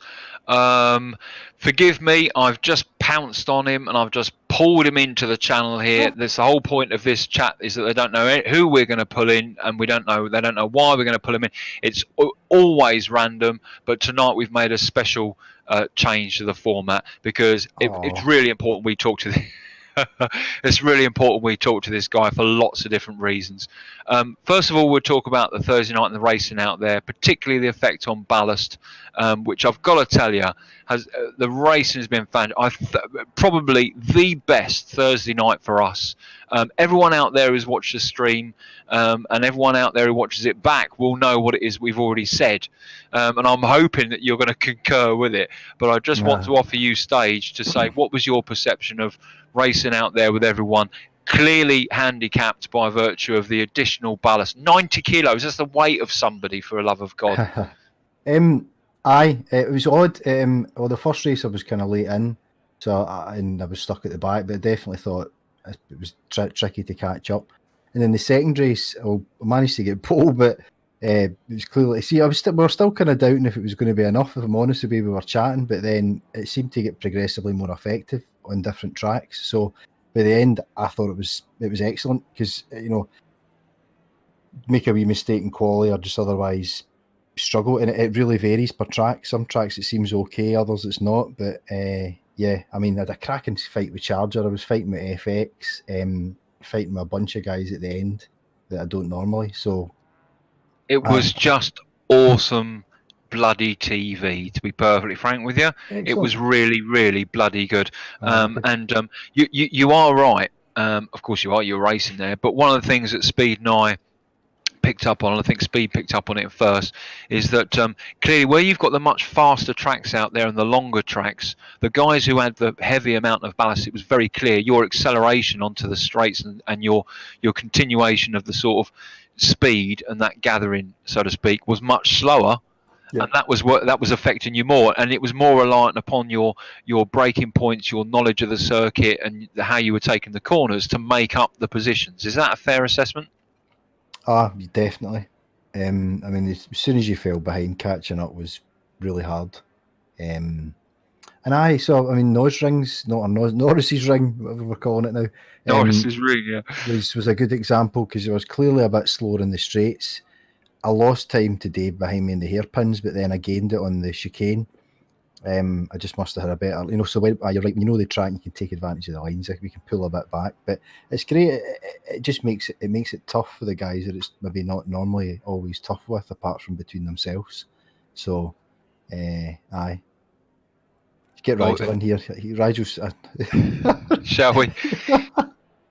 The two of us felt it then. It was good. Rigel, do apologise for pouncing on you. Are you there? Oh yeah, I'm here. Yeah. Yeah. So just run up behind you and cost you on the back of the head and pulled you into this awful commentary room. Speed, would you mind having a chat with the cleaners? It's bloody awful in here. But we do want to get your perception as well, Rigel, on the ballast side of things. We were just talking to Rodders there, and we were just saying it was very clear that some tracks out there, particularly ones that were faster, were really hindering you progressing. Whereas if it was a smaller track, and you knew of course you two particularly as the track masters know the circuits inside and out, but it was very clear some tracks out there hampered you more than others with regards to the amount of ballast that you were both carrying the same 90 kilos. Yeah, also factoring in that as the races progressed, people got more used to the car. But it was tracks with big stops and long corners that made the difference. The weight actually made the car perform progressively well, because obviously you're heating up your tyres more than everybody else, you're heating up the brakes more than everybody else, so as the race went on, it just got compounded, and you found although you'd have the pace on some people and you might be able to get a good nibble on them in the corners, you could never make the time up once you got onto the straight because they'd just pull away from you. Yeah, I think that's a good point, Ryan, about even the aspect of maybe some of the folk with more ballast also tend to pick tracks up quicker. So I think you might see a pattern of them doing a bit better in the first few races and it getting progressively harder. So, which I think is lovely because you'll get hopefully this sweep of people and change your position through the event. But we did kind of say that we will be adjusting the ballast as we go along. So we have an eye on a couple of people. Well, that's a very, very good segue because throughout the whole of tonight we've been saying now we don't know whether it's 4 weeks, we know this is going to be a trial, but the bottom line is it's very, very difficult, is it not, to find the sort of the balance point, because obviously everyone gets better, and not only that, but it's a certain reliance on statistics, a bit of honesty. How are you guys? I mean, you're the guys that lead RWB, notwithstanding the other honchos. How are you going to evaluate the right sort of ballast levels for our much faster guys versus our much more moderate guys that have enjoyed so very much? I'm willing to bet a pound to a pinch, have enjoyed so very much leading tonight, or even challenging you guys, which would normally not happen.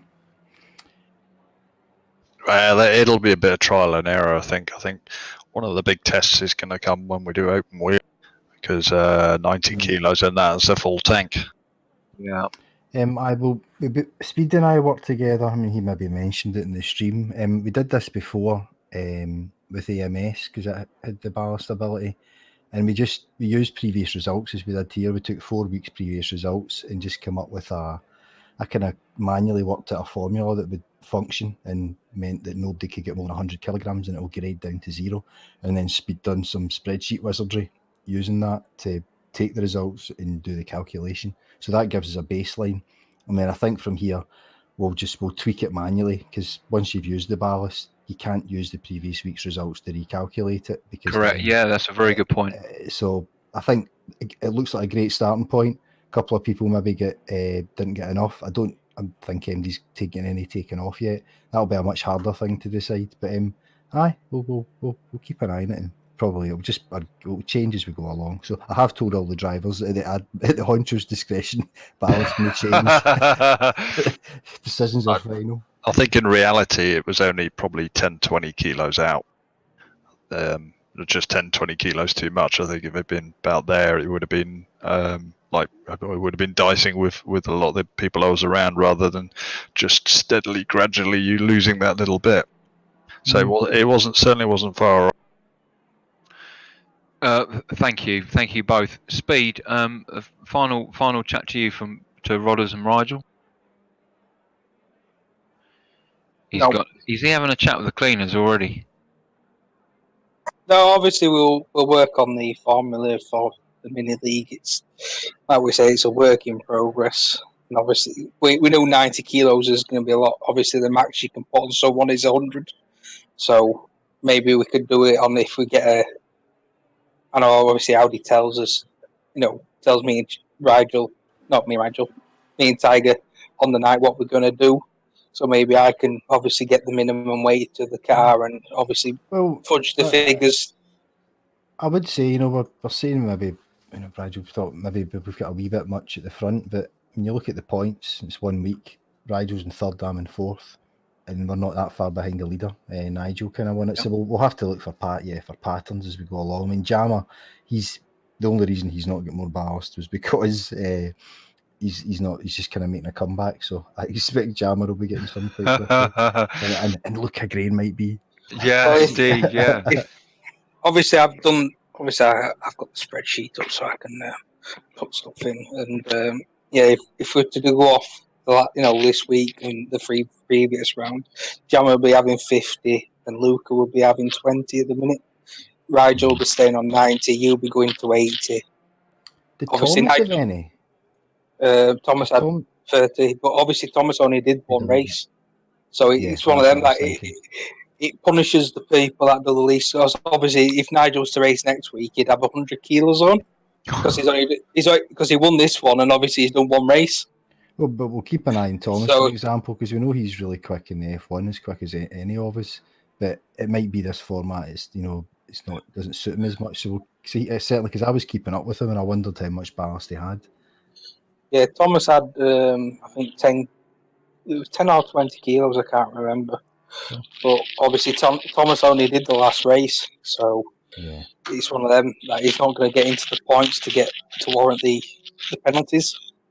The ballast, sorry, not call it penalties. I'll just give him some. It's fine. That's awesome. And to be clear, Rodders, there isn't going to be any ballast added onto the F1 league, is there? No. At this point, no, absolutely not. For multiple reasons. I mean, obviously the main one being you don't do that after a league started. No. But you also need to have results under your belt to do it. But I think now that we can do it, it's something we'll look to use more. But as you say, for leagues, we have to apply it a lot more carefully than we do for the mini league, which is just a bit of fun. Yeah, and the Thursday night is a perfect place and a perfect playground to look at the ballast because of the short timings and the sort of intensity of the racing throughout those 8 minutes. And certainly from you two tonight, we saw some bloody marvellous racing that we wouldn't normally see you do unless you've had a really bad start or a bad race where you're working your way through the field. We saw you mixing it up with people tonight, or people challenging you that we just simply have not seen before, and it was interesting to see how they approach that. And I'm willing to bet a pound to a pinch they were under as much pressure to try and challenge well as you guys are when you're out leading. Yeah, spot on. Awesome, wonderful. Well, look, Speed, I think we'll close the stream down, shall we? Yeah, I think FX has been way too long just for us to close it down. Brilliant. Well, look, thank you very much, Rodders and Rigel. You're welcome to leave if you like. I'm just going to close the stream down. So there you go, guys. That was the normal Thursday night's mini league, but it wasn't normal this time, was it? Because this time we introduced ballast, and in doing so, we saw something quite special out there. We saw those who are moderately fast drivers lead, and in some cases win. and we saw those who are extremely fast and talented drivers now in different positions where they were experiencing being challenged by other drivers that they not normally would, and having to rely on their expert racecraft to make their way through the field. And it is expert in my view, that's not hyperbole. So it was really, really good. And you've heard it from Rodders and Rigel. That will be fine-tuned to bring closer those gaps that were out there and to refine how that experience is. Bloody brilliant. I really enjoyed tonight's speed, and you gave me a break because you commentated for a couple of races, and I think you've done a really good job. Thank you, Smith. You're very welcome. Quick final couple of things. We got a new thing going, podcasts or vidcasts as I've called it, and that's introducing to you who our RWB members are. Real life conversation with them, about 20 minutes long. One's already been done, and of course that's with Speed, and we'll be working our way through the RWB members, so please look out for that. Secondly, rwbracing.club. If you want to find out more about us, as Nigel did tonight, and come and race with us, go along to our website, grab hold of our Discord, come on in, metaphorically knock on the door or knock on the shoulder of anyone with an RWB tag, or read the very clear posts, and you're very welcome to come and join us.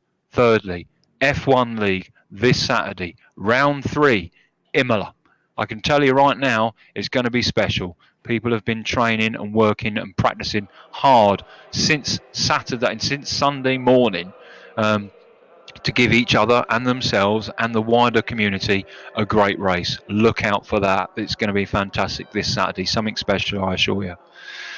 Wow, Speed. I mean, that's it, isn't it? We're going to close now, aren't we? Pretty much. Well, thanks, Speed, as ever. I always love chatting to you on these things. I don't want to have a shower with you or swap spit, but it's been great. So he's been Speed. He's been Tiger. Speed, after this, have a word with the cleaner, because this place could do with a Hoover. Don't race alone. Race RWB. Till next time, take care.